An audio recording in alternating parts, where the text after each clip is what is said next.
हम बात करेंगे अमृत कलश की पौराणिक कथा और कुंभ मेले के पीछे छिपे अद्भुत रहस्य की। क्या आपने कभी सोचा है कि कुंभ मेले का आयोजन हर 12 वर्षों में इन्हीं 4 स्थानों प्रयागराज, हरिद्वार, उज्जैन और नासिक में ही क्यों होता है? क्या इसका कोई गहरा रहस्य छिपा हुआ है? आज हम आपको बताएंगे अमृत कलश की अद्भुत पौराणिक कथा और कुंभ मेले के पीछे का रहस्य। देवताओं और असुरों के बीच एक युद्ध हुआ था जो पूरे 12 दिनों और 12 रातों तक चला था। यह कहानी तब शुरू होती है जब महान ऋषि दुर्वासा ने देवताओं को एक भयंकर श्राप दे दिया। इस श्राप के कारण देवताओं ने अपनी सारी शक्ति और दिव्यता खो दी। अब वे कमजोर हो चुके थे और असुरों से हारने लगे थे। हताश होकर देवता भगवान ब्रह्मा और भगवान शिव के पास गए और अपनी शक्ति वापस पाने का उपाय पूछा। दोनों ने देवताओं को सलाह दी कि वे भगवान विष्णु की शरण में जाएं। भगवान विष्णु ने देवताओं को सलाह दी कि वे समुद्र मंथन करें जिससे अमृत निकलेगा और वे अपनी खोई हुई शक्तियां पुनः प्राप्त कर सकेंगे। लेकिन समस्या यह थी कि देवता अकेले समुद्र मंथन नहीं कर सकते थे क्योंकि वे पहले ही अपनी शक्ति खो चुके थे। भगवान विष्णु ने देवताओं को एक उपाय बताया। उन्हें क्षीर सागर का मंथन करना होगा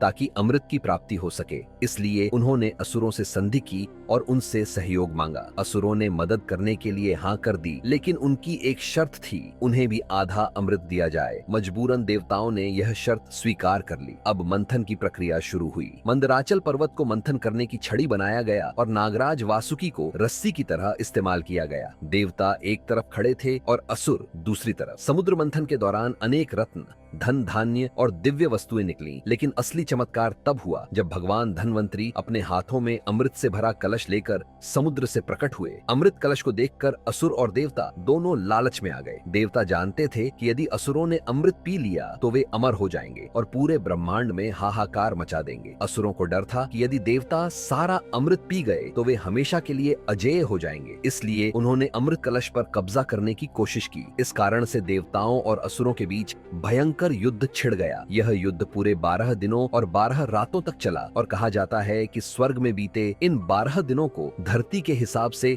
12 वर्षों के बराबर माना जाता है। युद्ध के दौरान इंद्र के पुत्र जयंत ने अमृत कलश को पकड़ लिया और भागने लगे, लेकिन असुरों ने उनका पीछा किया और इस खींचतान के दौरान अमृत की कुछ बूंदें धरती पर गिर गईं। जिस जगह जगह ये अमृत बूंदें गिरीं, वे स्थान पवित्र बन गए और वहीं हर 12 वर्षों में कुंभ मेले का आयोजन होने लगा। ये 4 स्थान हैं: प्रयागराज, इलाहाबाद जहां गंगा, यमुना और सरस्वती का संगम होता है, हरिद्वार जहां गंगा पर्वतों से उतरकर मैदानों में प्रवेश करती है, उज्जैन जहां महाकालेश्वर ज्योतिर्लिंग स्थित है, नासिक जहां गोदावरी नदी बहती है। कुंभ मेला केवल एक साधारण मेला नहीं, बल्कि यह अमृत की ऊर्जा से जुड़े दिव्य स्थल है। माना जाता है कि इस दौरान इन स्थानों के जल में अमृत की ऊर्जा समाहित हो जाती है और जो यहाँ स्नान करता है उसे मोक्ष की प्राप्ति होती है। तो दोस्तों, यह थी अमृत कलश की रहस्यमयी कथा और कुंभ मेले का दिव्य इतिहास। क्या आप कुंभ मेले में कभी गए हैं? अपने अनुभव हमें कमेंट में जरूर बताइए।